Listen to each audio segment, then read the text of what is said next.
Fui detetive de homicídios na polícia de Nova York por pouco mais de 16 anos. 16 anos de miséria, dor e morte diárias. Gostaria de poder dizer que conseguir a condenação de um suspeito que eu tinha algemado poderia ser satisfatório, mas não foi assim. No meu primeiro ano no trabalho, pegamos um homem que havia matado 2 pessoas apenas para tirar alguns dólares de suas carteiras. Esse mesmo homem aceitou um acordo de confissão e ficou apenas 14 anos preso, sendo solto no penúltimo ano em que eu trabalhava para o departamento de detetives. Acho que foi então que decidi que já estava farto de ser detetive de homicídios. O que você quer é tirar os assassinos das ruas para sempre.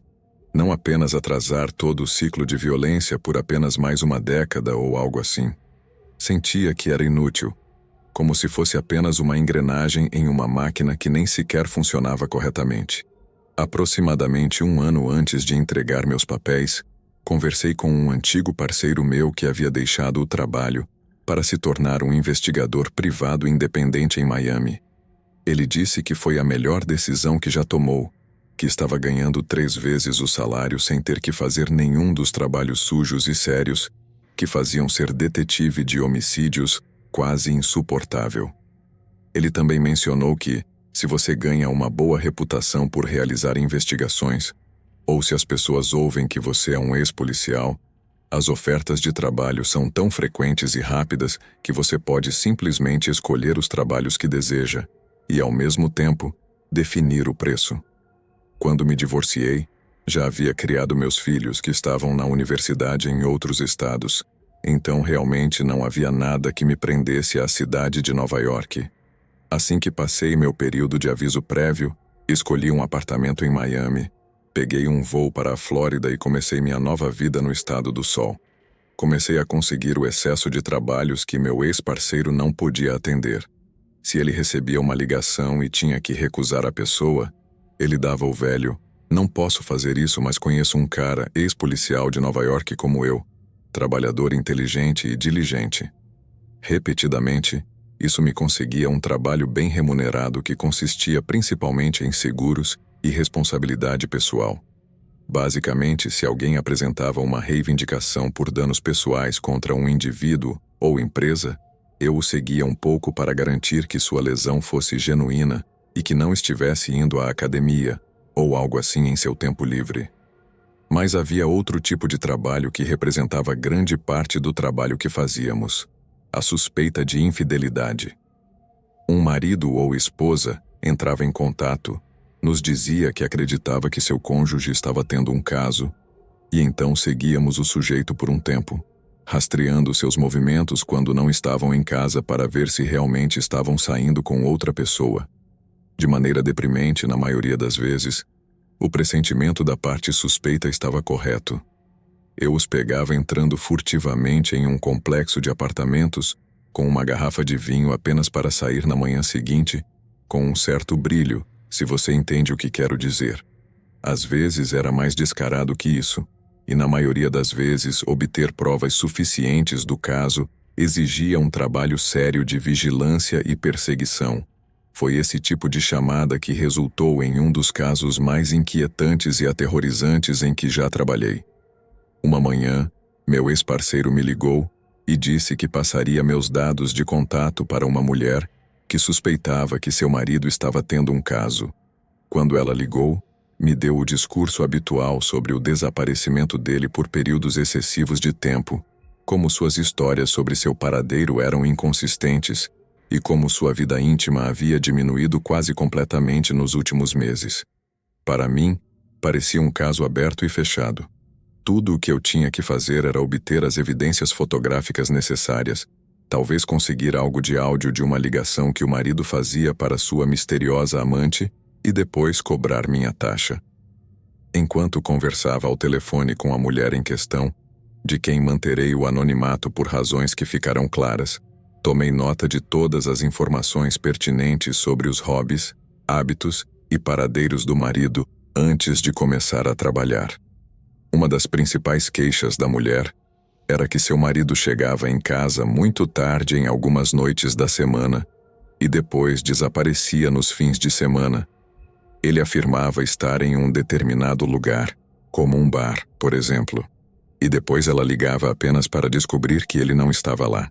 Era um domingo à tarde quando o segui de sua casa até a área de Glenbar Heights da cidade. Achei que o tinha flagrado pela forma como ele estava agindo quando parou do lado de fora de uma casa, olhando ao redor como um coelho espiando de sua toca, parecendo culpado ao tocar a campainha. Preparei minha câmera para tirar fotos de quem estivesse prestes a responder, assumindo que seria sua amante. Só que não era uma mulher. Era um homem com quem parecia ser bastante amigável. Não seria a primeira vez que descobri que um marido ou esposa ainda não havia saído do armário, por assim dizer. As aventuras não aconteciam sempre com membros do sexo oposto. Mas quando passei minha descoberta para sua esposa e mostrei as fotos que tirei, ela me disse que o cara que ele estava visitando era um amigo próximo deles. Isso fazia sentido, já que, até onde eu sabia, a única coisa que faziam era assistir a um jogo dos Dolphins na televisão.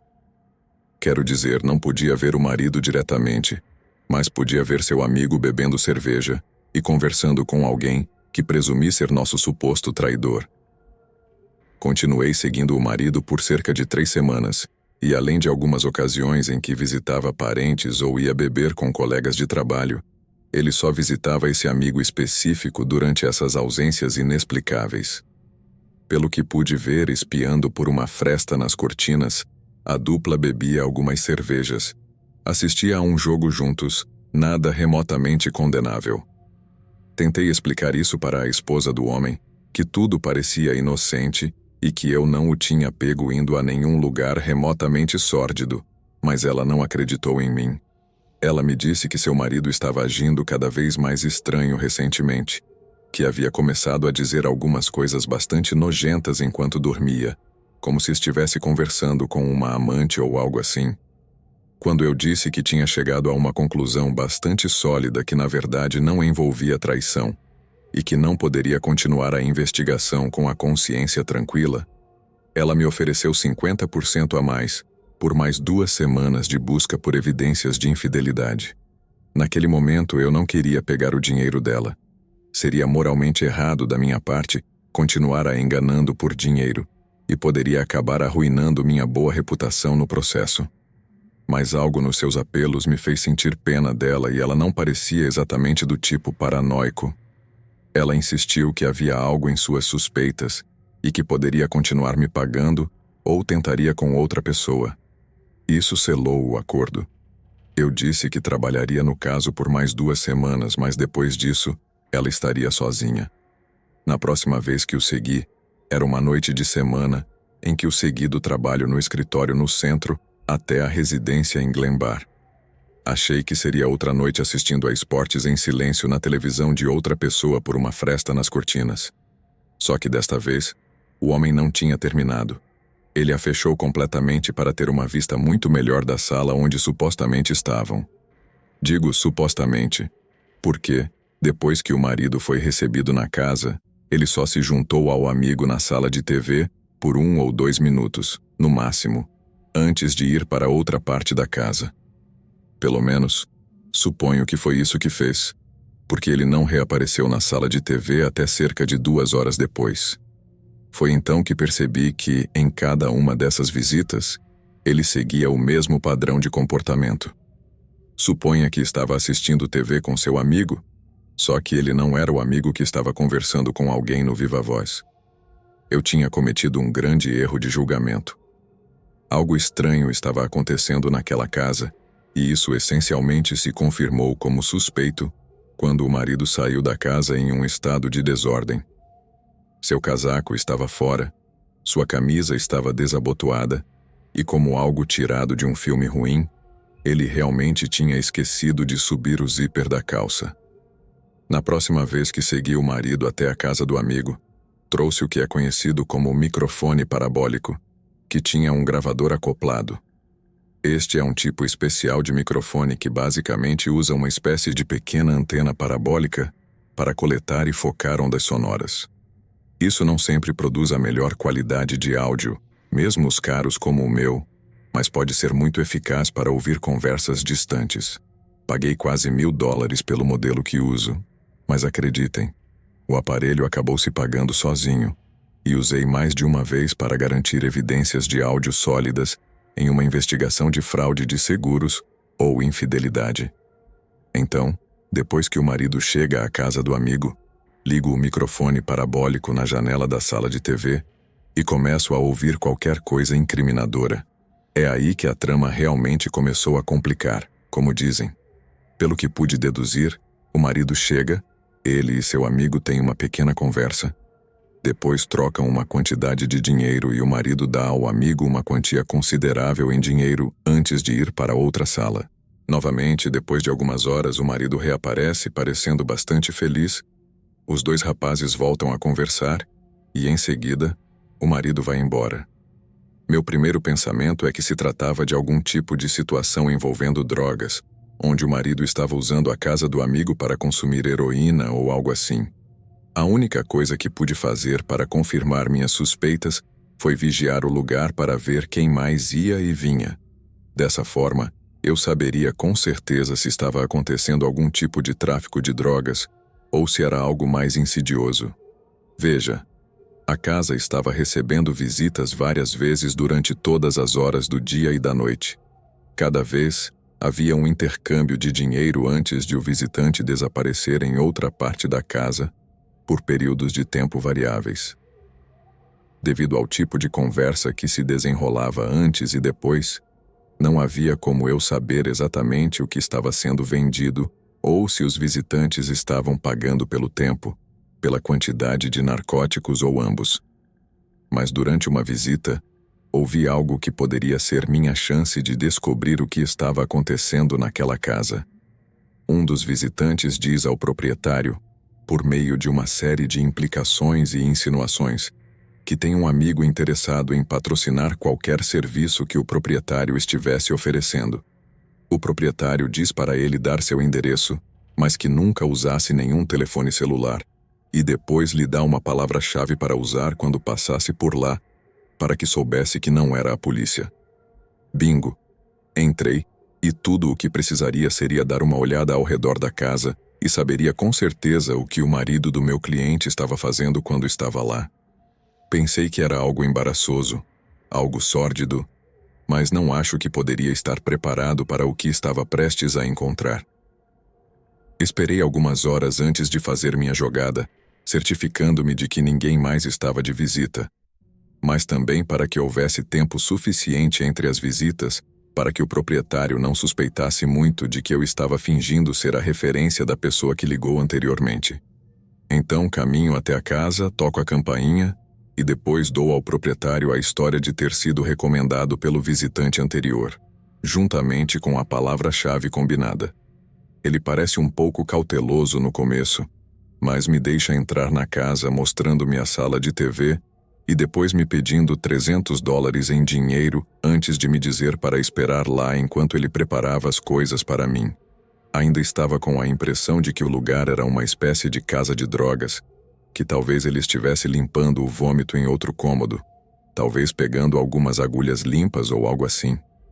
Em minha mente, essas suspeitas estavam bastante confirmadas quando ele voltou à sala de TV alguns minutos depois e perguntou se eu estava pronto, enquanto tirava um par de luvas de borracha. Segui-o pelo corredor e percebi o cheiro de produtos de limpeza no ar ao redor dele. Mas quando ele me levou ao quarto que supus que todos os outros visitantes tinham pago para entrar, minha mandíbula quase bateu no chão.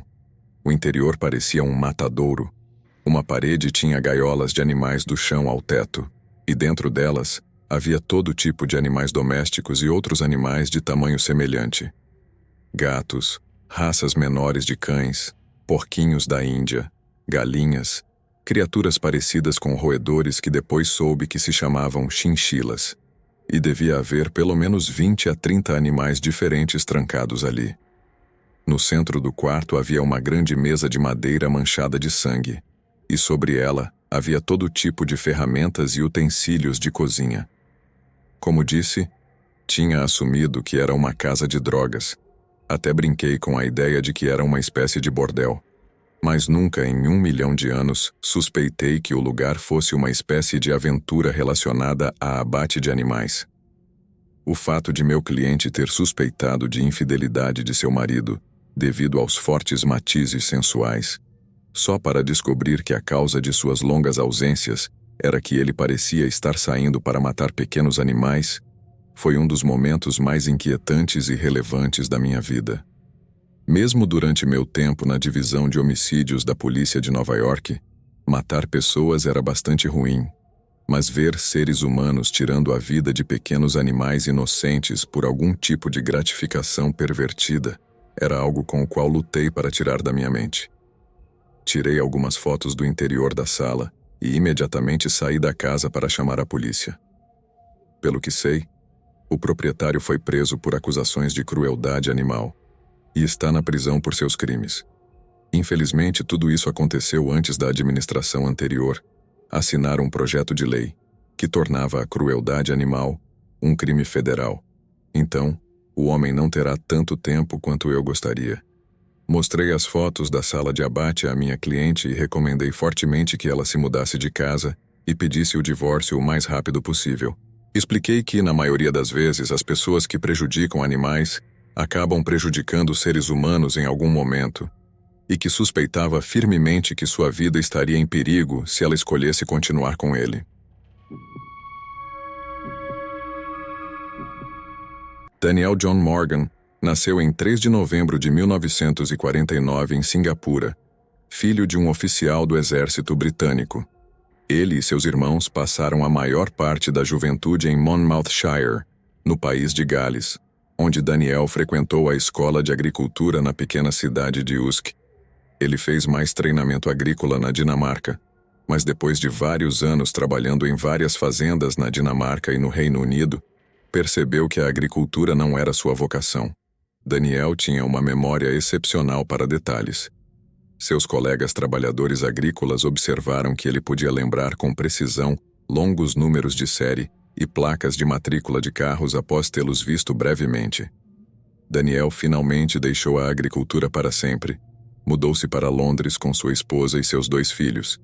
E foi lá que ele criou sua própria empresa de investigações privadas, a Southern Investigations, em Thornton Heath. No início de 1987, Daniel foi contratado por um cliente para investigar a suposta corrupção policial que aparentemente estava desenfreada em Londres. A Polícia Metropolitana havia realizado extensas entrevistas com um homem chamado detetive Alan Holmes, um membro da força policial que supostamente estava extremamente cansado do constante vício e má conduta de seus colegas oficiais e estava pronto para colaborar com Daniel Morgan para expor suas transgressões. Daniel também contava com a ajuda do sargento detetive Sid Fillery, um oficial baseado na estação de polícia de Catford, que estava passando informações para Daniel por baixo da mesa, por assim dizer. Em março de 1987, Daniel havia acumulado uma coleção bastante extensa de arquivos sobre corrupção policial, e era apenas uma questão de tempo antes que ele pudesse revisar suas descobertas para revelar o que sem dúvida seria um enorme escândalo de corrupção que abalaria os próprios alicerces da aplicação da lei britânica. Em 10 de março do mesmo ano, Daniel estava relaxando após um longo dia de trabalho no pub Golden Lion, em Sydenham. Ele estava acompanhado por seu antigo parceiro Jonathan Rees, que também tinha uma extensa lista de contatos policiais que ele havia pressionado para obter informações sobre a suposta corrupção. A dupla estava trocando informações sobre suas extensas descobertas, enquanto Daniel anotava em um pequeno diário que mantinha consigo o tempo todo. Quando seu negócio foi concluído, Daniel, de 37 anos, dirigiu-se ao estacionamento do pub com a intenção de voltar para casa com sua família. Lá, ele foi confrontado por um homem maior que exigiu que Daniel lhe entregasse seu relógio de pulso, uma peça de coleção bastante cara que sem dúvida seria vendida por uma boa quantia no mercado de itens roubados de Londres. Daniel sabia que não deveria tentar resistir. Tirou o relógio de pulso e entregou ao homem, acreditando que ele simplesmente fugiria depois de obter o que procurava. Submisso, mas ainda zangado e desafiador, Daniel então deu as costas ao ladrão e tentou entrar no assento do motorista de seu carro. Mas foi então que o ladrão sacou um pequeno machado e afundou a lâmina na parte de trás da cabeça de Daniel, observando enquanto ele desabava no chão de asfalto, sangrando profusamente pelo enorme corte em seu crânio. O assassinato parecia ser um caso claro de roubo à mão armada, que deu terrivelmente errado, mas à chegada, os detetives de homicídios começaram a notar uma série de inconsistências e pistas bastante reveladoras. Embora lhe tivessem roubado o relógio, o ladrão não se preocupou em tirar a carteira de Daniel e, além disso, deixou uma grande quantia em dinheiro no bolso do casaco. Agora, pode parecer óbvio que o assassino entrou em pânico e então quis fugir da cena o mais rápido possível para evitar ser preso por acusações de assassinato, em vez de simples roubo.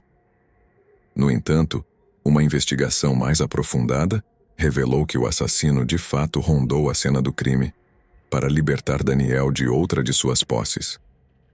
Os pertences de Daniel foram rasgados nos bolsos de suas calças, onde ele guardava seu diário cheio de informações sobre a corrupção policial, e foram roubados.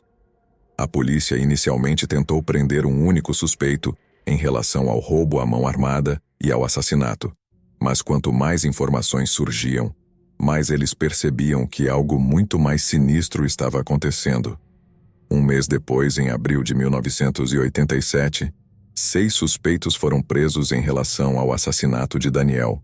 Surpreendentemente, esses suspeitos incluíam ninguém menos que Sid Fillery, um dos contatos policiais de Daniel, assim como seu sócio de longa data Jonathan Rees.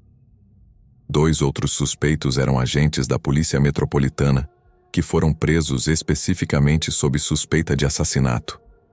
No entanto, os 6 suspeitos acabaram sendo libertados sem acusações, pois os detetives de homicídios não conseguiram fazer com que nenhuma das acusações se sustentasse.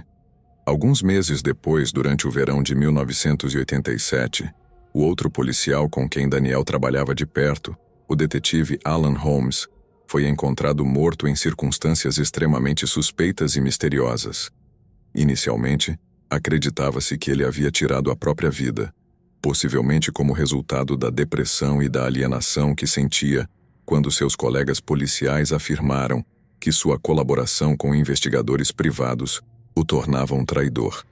Mas o legista apontou que havia uma série de inconsistências em relação às lesões encontradas no corpo de Alan, algumas das quais eram mais consistentes com uma agressão ou detenção involuntária do que com um suicídio. Houve muitas acusações e suspeitas a esse respeito e, lamentavelmente, não se chegaram a conclusões concretas, e só podemos especular sobre o que aconteceu com ele. Um ano depois, em abril de 1988, uma investigação sobre a morte de Daniel Morgan descobriu que nem tudo estava bem em relação aos relacionamentos profissionais na Southern Investigations. Um punhado de pessoas com informações privilegiadas da empresa afirmou que Daniel Morgan e seu sócio Jonathan Rees, o mesmo homem que foi preso em relação à sua morte, vinham discutindo extensivamente no período que antecedeu o assassinato de Daniel.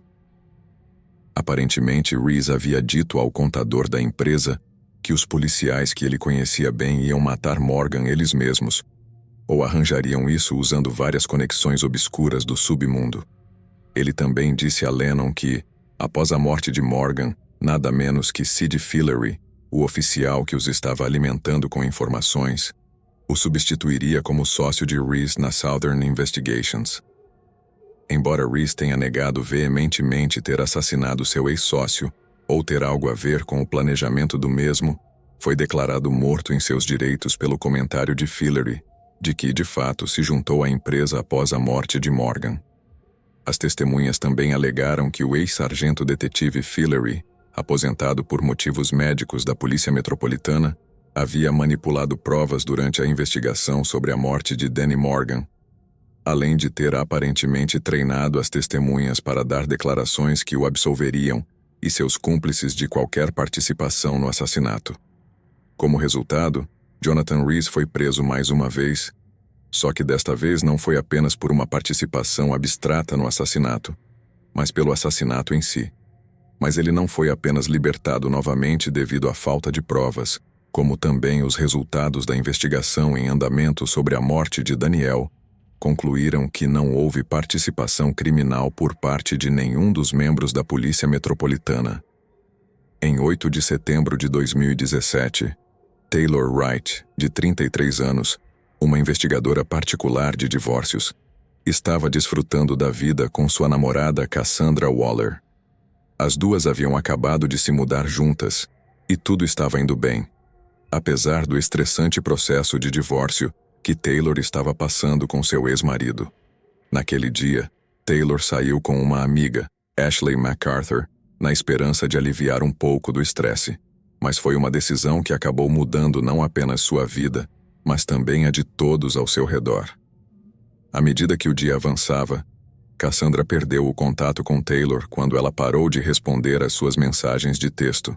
Ela entrou em contato com Ashley, que disse que Taylor estava estressada e chorando o dia todo e precisava de um tempo para si mesma. As coisas ficaram ainda mais estranhas quando Taylor cancelou os planos para o jantar, e Cassandra recebeu mensagens de texto dizendo que precisava de alguns dias para clarear a mente. Cassandra sabia que Taylor, como investigadora particular, tinha os meios e as habilidades para desaparecer, e se preocupou que os entes queridos de Taylor também estivessem preocupados, pois não era do seu feitio desaparecer, especialmente sem entrar em contato primeiro com seu filho pequeno. Cassandra então foi à polícia, que sugeriu que ela entrasse em contato com o ex-marido de Taylor, Jeff Wright, para investigar mais a fundo por conta própria. Jeff disse a Cassandra que seu filho também estava tentando entrar em contato com Taylor, mas não obteve resposta, e então emitiu um aviso surpreendente, dizendo a Waller que Taylor poderia ficar com raiva dela por envolver a polícia em seus negócios e que ela deveria ter cuidado. Waller, perturbada, continuou procurando por sua namorada e começou a ligar para os hospitais da região. Depois que passou uma semana sem sinais de Taylor, Cassandra registrou uma queixa de pessoa desaparecida e as autoridades iniciaram uma investigação. Eles não perderam tempo em entrar em contato com Ashley, que foi a última pessoa entre os amigos de Taylor a vê-la antes de desaparecer. Falando com as autoridades, Ashley lembrou que Taylor ainda parecia estressada ao final de seu encontro e que havia pegado um Uber para tomar uma bebida. No entanto, ela também revelou novas informações. Semanas antes, Taylor havia retirado 4.000 hires de uma conta conjunta que compartilhava com seu ex-marido e dado a Ashley para que guardasse durante o processo de divórcio. Surpreendentemente, ela disse que no dia do encontro, Taylor havia recolhido o dinheiro, colocado em uma bolsa de lona e levado consigo. Bem, Ashley negou ter algo a ver com o desaparecimento de Taylor. Uma equipe de busca vasculhou a fazenda onde os registros telefônicos mostraram que Ashley e Taylor estiveram juntas no dia em que ela desapareceu. Inicialmente, saíram de mãos vazias e os investigadores foram obrigados a liberar Ashley. Aqueles que continuaram procurando na fazenda em questão, no entanto, logo fizeram uma descoberta inquietante: um crânio humano com um buraco de bala. Os investigadores começaram a extrair o corpo e encontraram um colar que tinham visto Taylor usar em uma foto. A polícia suspeitava muito que fosse a investigadora privada desaparecida, e suas suspeitas estavam corretas. Os registros dentários mais tarde comprovaram que era o corpo de Taylor.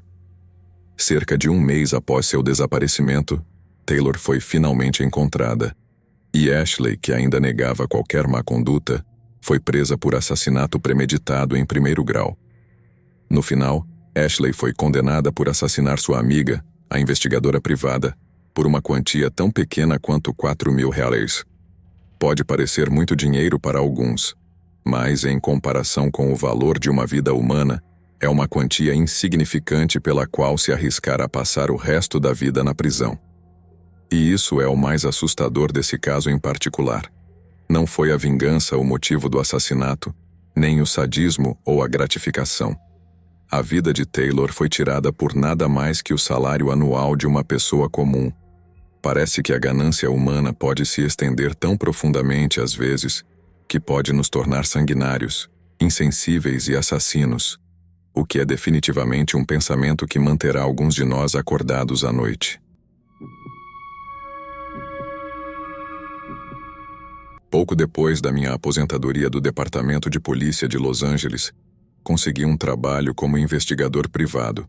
Supostamente seria apenas uma mudança de ritmo para me afastar do estilo de vida acelerado, com a vantagem adicional de estar financeiramente confortável, abrindo minha conta de aposentadoria, até estar pronto para me sentar e jogar golfe pelo resto da minha vida. Esta é a história de um dos poucos casos que aceitei. Um que foi uma estranha mistura de medo e perturbação, mas que realmente me alegrou por ter decidido me afastar do público em geral, porque, como provavelmente sabem, as pessoas podem ser completamente loucas. Portanto, a empresa que acabou me contratando, eu estava muito ansioso para fazer isso, mas apenas 15 minutos antes de planejar sair, recebi uma ligação da secretária perguntando se eu estava disponível para ver um cliente em potencial. Não pensei que levaria tanto tempo, então aceitei vê-lo. Então, um cara com uma maleta bateu na porta do meu escritório, entrou, sentou-se e começou a me fazer todas as perguntas financeiras e logísticas habituais.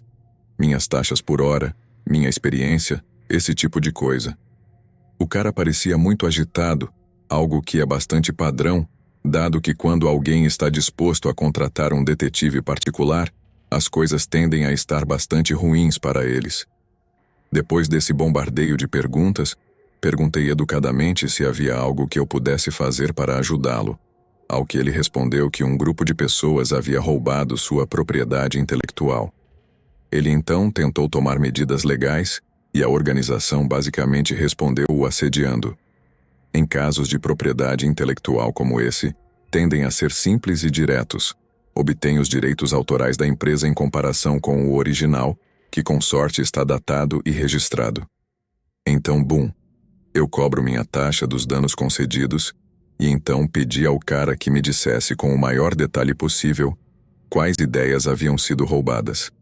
E então, para minha surpresa, ele começa a falar sobre como, 1 ano atrás, ele fez uma vasectomia em um centro cirúrgico local. Ele começa a me dar nomes, datas, quanto custou a operação. E foi então que educadamente o interrompi e perguntei por que ele estava me contando tudo isso. Ele semicerrou os olhos e me deu aquele olhar como se eu tivesse acabado de dizer algo grosseiro sobre sua mãe. Respirou fundo, evidentemente tentando se acalmar um pouco, e então, num sussurro, começou a me dizer algo que eu não esperava ouvir em 1 milhão de anos. Em voz baixa, ele começou a me dizer que o haviam incomodado novamente. Isso parecia uma completa tangente, ou pelo menos ele havia começado a explicar como exatamente suas ideias haviam sido roubadas. Mas como eu estava errado, os microfones e a vasectomia estavam explicitamente relacionados. Então ele me disse com uma cara totalmente séria que enquanto estava sob anestesia geral, o médico implantou um dispositivo de escuta em seus testículos. Não disse uma palavra, mas acho que a expressão no meu rosto traiu completamente o que eu estava pensando, porque ele se ofendeu muito e começou a balbuciar que ninguém acreditava nele, que ele não era um mentiroso e que tinha provas. A afirmação sobre as provas despertou meu interesse, então entretive suas noções por 1 minuto enquanto ele abria a maleta que carregava e tirava o que parecia ser uma radiografia de sua região pélvica. Ele começou a apontar para o que obviamente eram seus genitais, e mais especificamente, um pequeno ponto branco em um deles. Agora, certamente não sou um especialista médico, mas a menos que ele tivesse conseguido fazer adições ao que obviamente era uma radiografia genuína, me pareceu bastante convincente.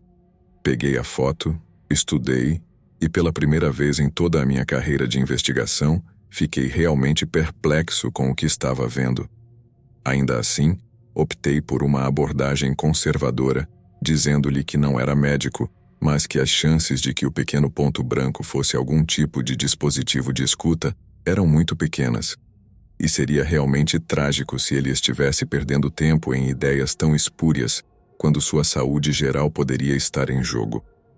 Mas, para minha surpresa, em vez de levar a sério o que eu disse, ele parece ignorar completamente e continua dizendo que alguma organização sombria está usando o dispositivo de escuta para roubar ideias que ele tem para invenções antes de vendê-las para grandes empresas.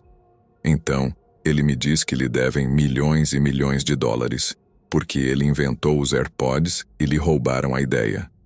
Agora, sei que as chances de isso acontecer são extremamente pequenas, não porque estivesse fora de questão, mas porque, bem, digamos que a essa altura, eu estava começando a ter uma ideia do caráter desse cara.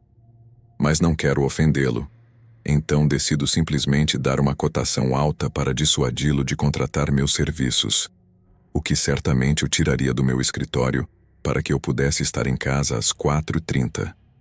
Dou-lhe uma cotação por um adiantamento de $5.000 e digo que minhas taxas seriam proporcionais à quantia em dólares que ele recebesse como compensação e que, como ele disse, lhe deviam milhões e milhões de dólares. Para minha surpresa, ele aceita, mas me diz que tenho que esperar até que ele ganhe o caso judicial antes de poder receber meus honorários. Mas aqui está a questão. No estado da Califórnia, apenas advogados podem trabalhar com contingência. Isso significa que suas taxas dependem de ganhar o caso para seus clientes. Investigadores particulares e todas as pessoas que poderiam trabalhar ao lado desses advogados ainda precisam ser pagos, ganhem ou percam.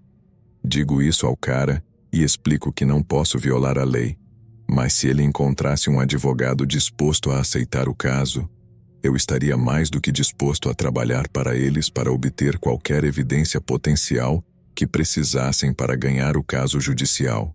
O cara fica quieto e há alguns momentos de silêncio desconfortável.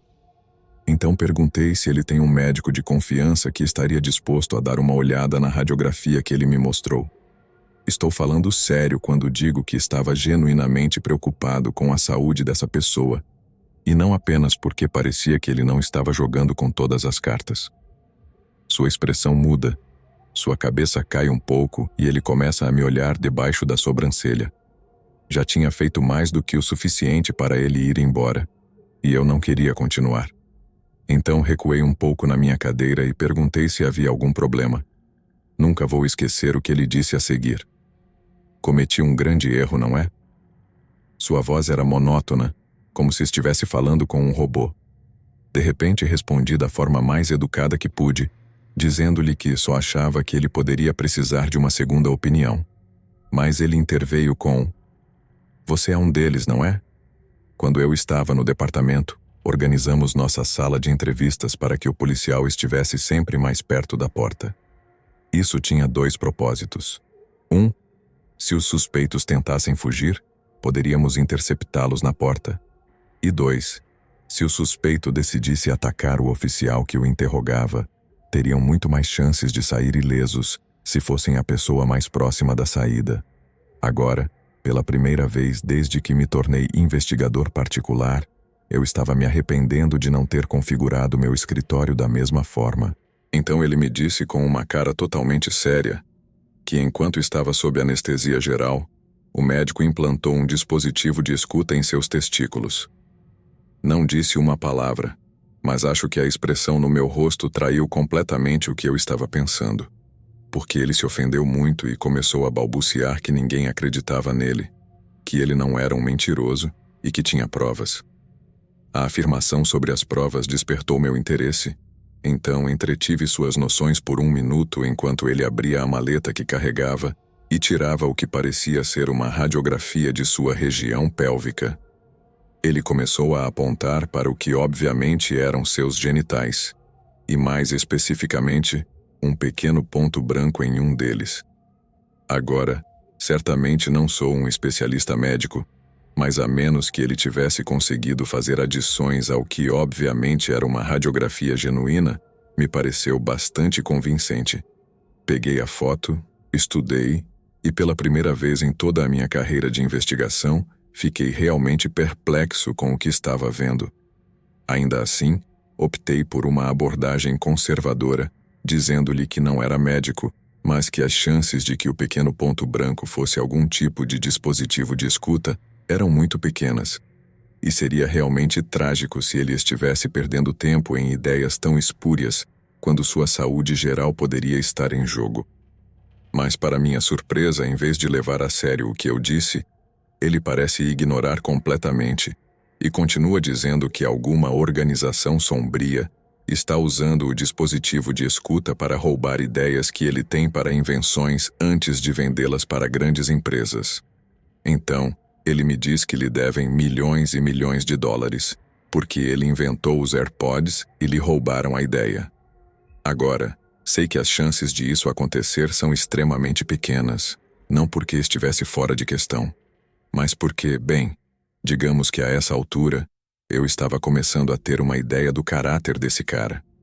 Mas não quero ofendê-lo, então decido simplesmente dar uma cotação alta para dissuadi-lo de contratar meus serviços, o que certamente o tiraria do meu escritório para que eu pudesse estar em casa às 4h30.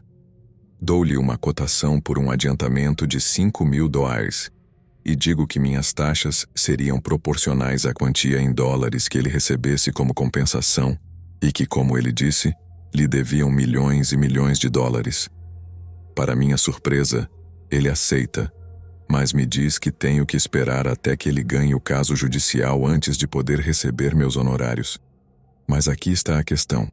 No estado da Califórnia, apenas advogados podem trabalhar com contingência. Isso significa que suas taxas dependem de ganhar o caso para seus clientes.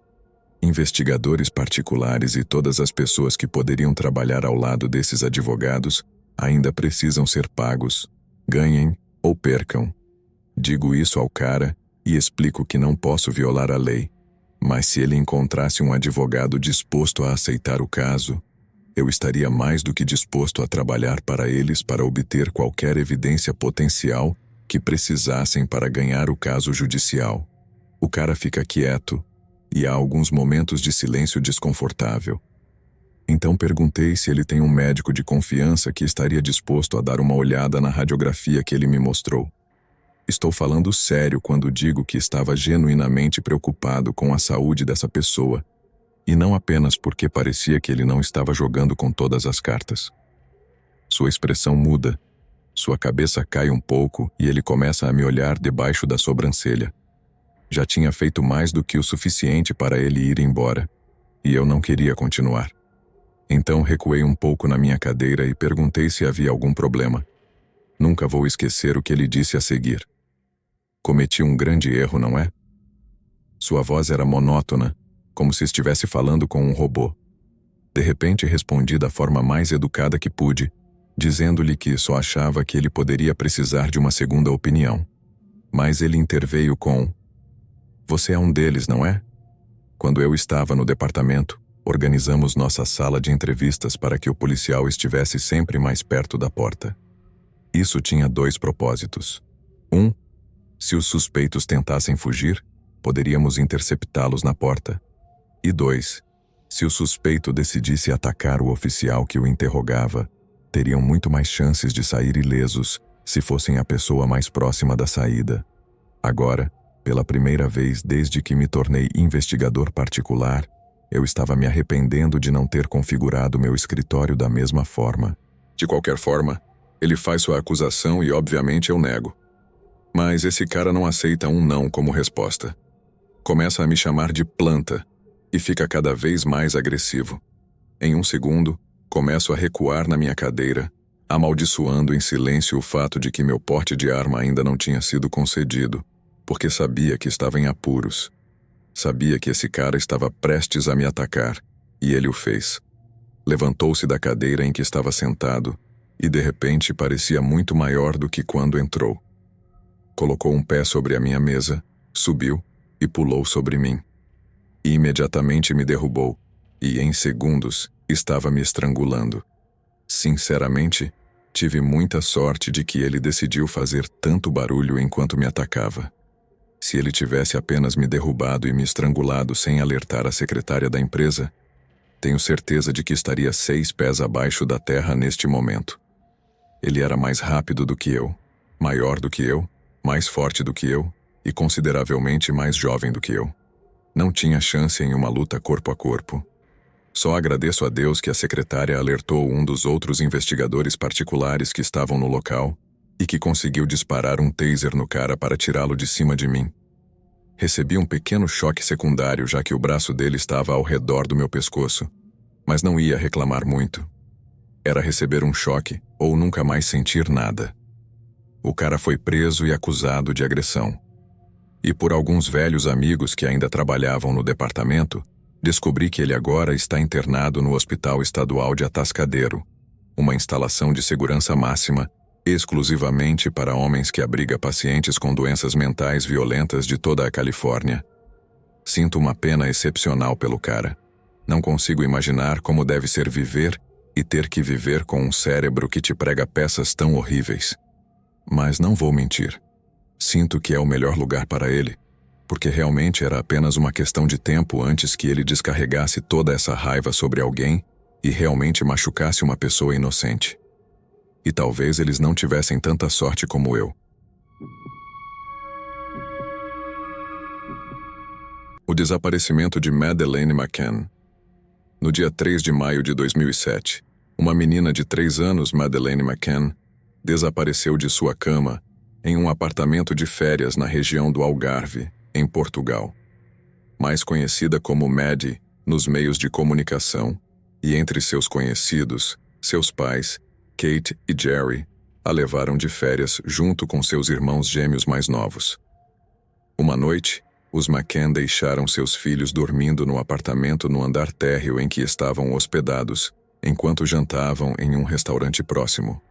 Kate e Jerry presumiram que seria seguro deixar seus filhos sozinhos, já que o restaurante mencionado estava a apenas 55 metros de distância, o que lhes permitia verificar as crianças de tempos em tempos.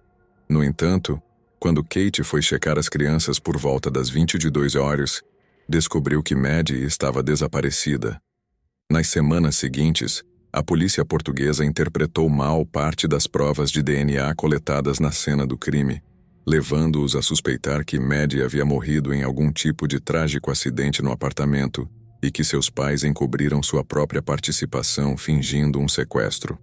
Os McCann foram formalmente declarados suspeitos pela polícia portuguesa em setembro de 2007, mas foram essencialmente absolvidos de qualquer culpa em julho de 2008, quando o Procurador-Geral de Portugal arquivou o caso, alegando que havia poucas provas para levar o caso a julgamento. A própria agência de aplicação da lei da Grã-Bretanha, Scotland Yard, começou sua própria operação de investigação, chamada Operação Grange, em meados de 2011. Depois de uma boa quantidade de investigações, o oficial investigador superior declarou que estava tratando o desaparecimento como um ato criminoso cometido por um estranho, provavelmente um sequestro ou roubo planejado, que se tornou violento quando os perpetradores acreditaram ter sido descobertos. Em 2013, a Scotland Yard divulgou imagens compostas de homens locais com os quais queriam falar sobre o desaparecimento de Maddie, incluindo uma do homem visto carregando uma criança em direção à praia na mesma noite em que ela desapareceu. Pouco depois, à luz da identificação de novos suspeitos locais, a polícia portuguesa reabriu sua investigação sobre o desaparecimento. Isso fez com que a Operação Grange da Grã-Bretanha fosse reduzida em 2015 para permitir que as autoridades portuguesas tivessem mais controle sobre a investigação.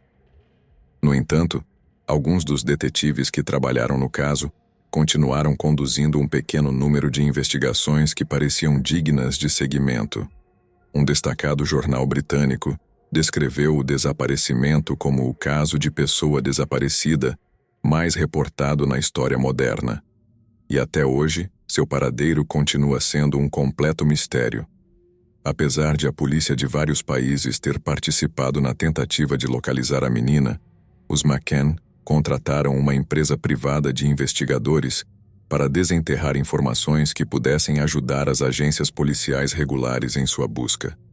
A empresa, conhecida como Oakley International, tinha sede em Washington, D.C., Estados Unidos, e inicialmente foi adjudicado um contrato de 6 meses por um valor de mais de $500 mil, que foi arrecadado em sua maior parte graças a doações caritativas feitas por membros do público. Oakley International começou a entrevistar possíveis testemunhas, a examinar imagens de segurança e a rastrear pistas por toda a Europa. No entanto, em 2008, os McCann formularam uma grave acusação contra o diretor executivo irlandês da empresa, Kevin Halligan, de 56 anos, o que significou que eles não cumpriram sua promessa no contrato, entregando apenas a metade do valor que aparentemente devia à empresa. Alegava-se que Halligan desviou recursos destinados unicamente ao propósito de encontrar Maddie, supostamente os utilizando para financiar um estilo de vida luxuoso de viagens e festas. Halligan negou ferozmente as acusações, mas parece que o homem não era estranho ao fraude. Em 2012, foi extraditado para os Estados Unidos para enfrentar acusações de um fraude não relacionado de 1,3 milhões de libras, do qual se declarou culpado no ano seguinte. Foi sentenciado a 41 meses de prisão, mas foi deportado dos Estados Unidos pouco depois de seu julgamento. Provavelmente porque ele era rico o suficiente para pagar os melhores advogados defensores que o dinheiro podia comprar, e porque ele se tornou um elemento central da luta e dos esforços aparentemente corruptos para localizar a jovem Maddie. Halligan irritou muitas pessoas ao longo do caminho e fez muitos inimigos, alguns dos quais juraram vingança contra um homem que aparentemente usou o sequestro da menina para seu próprio benefício financeiro. Por isso, é suspeito que ele morreu repentinamente em sua casa em Guildford, Surrey, em janeiro de 2018. Adrian Gatton, um diretor de televisão e jornalista investigativo que fez um documentário com Halligan em 2014, confirmou sua morte à associação de imprensa. Ele disse que a casa de Halligan estava cheia de garrafas de bebidas vazias. Muitas pessoas lhe desejavam mal, mas é quase certo que sua morte esteja relacionada ao alcoolismo. Após sua morte, um porta-voz da polícia de Surrey disse que eles foram chamados para um endereço em Cable Hill Road, Normandy, após um relatório de um homem na casa dos 50 anos que havia adoecido e posteriormente morreu. A morte está sendo tratada como inexplicável, e um dossiê será enviado ao médico legista em devido tempo. Inexplicável certamente não é uma palavra que esperaríamos ouvir após a morte de um homem que, como disse Adrian Gatton, estava claramente relacionada ao alcoolismo. O fato é que, quando a polícia invadiu a casa de Halligan, encontrou manchas de sangue por toda a casa. É claro que existe a possibilidade de que os métodos corruptos de Halligan finalmente o tenham alcançado, e que as pessoas que estavam furiosas e vingativas pelo desaparecimento de Maddie descobriram sua corrupção e canalizaram sua raiva contra ele. Mas Halligan sempre insistiu que os relatórios da mídia eram uma grande distorção do que realmente aconteceu. Os jornais, em particular, adotaram a linha de que ele não estava fazendo nada e estava vivendo uma boa vida com os lucros do caso McCann. Ele uma vez disse: "Acreditem em mim, eu nem sequer comprei um terno novo. O dinheiro é totalmente responsável e comprovável." Parece que Halligan estava muito interessado em provar sua inocência em relação à busca por Maddie, da qual foi acusado de desvio. Talvez o alcoolismo que ele supostamente sofria fosse um resultado direto da raiva que havia incorrido, e fosse uma manifestação da dor que qualquer homem inocente sofreria sob esse tipo de escrutínio indevido. E talvez, apenas talvez, a busca por Maddie o tenha redimido. Halligan pode ter morrido de morte natural, ou mesmo de uma maneira inexplicável devido ao seu consumo excessivo de álcool. Mas isso não é inexplicável. Assim é como a polícia de Surrey descreveu sua morte. Há muitas possibilidades de que ele tenha sido assassinado. E se realmente foi assassinado, pode ser que ele tenha chegado tão perto da verdade por trás do desaparecimento de Maddie, que alguém, em algum lugar, sentiu que ele precisava ser silenciado. O desaparecimento real ocorreu em Portugal, a morte de Halligan ocorreu em Surrey, Inglaterra. E em junho de 2020, um promotor da Alemanha ordenou uma investigação sobre a possível participação de um homem de 43 anos que se acredita ter vivido em uma caravana emprestada no Algarve no momento do desaparecimento de Maddie. O carro do suspeito, um Jaguar Caro XJR6, foi registrado com um novo proprietário no dia seguinte ao desaparecimento de Maddie. Essas conexões internacionais sugeriam uma rede coordenada de sequestradores de crianças, completa com um sistema de apoio e logística que poderia se tornar mortal nas circunstâncias adequadas. Mas, independentemente disso, parece que nunca saberemos realmente como e por que Madeleine McCann foi sequestrada, onde ela está agora, ou se está viva ou morta. Mas, se algum dia descobrirmos a verdade, talvez desvendemos uma conspiração terrivelmente bem organizada que tem sido responsável pelos desaparecimentos de crianças por toda a Europa repetidas vezes. E, francamente, não tenho certeza se o público em geral está preparado para esse tipo de informação, nem para descobrir até onde realmente chegam os fios de uma organização desse tipo.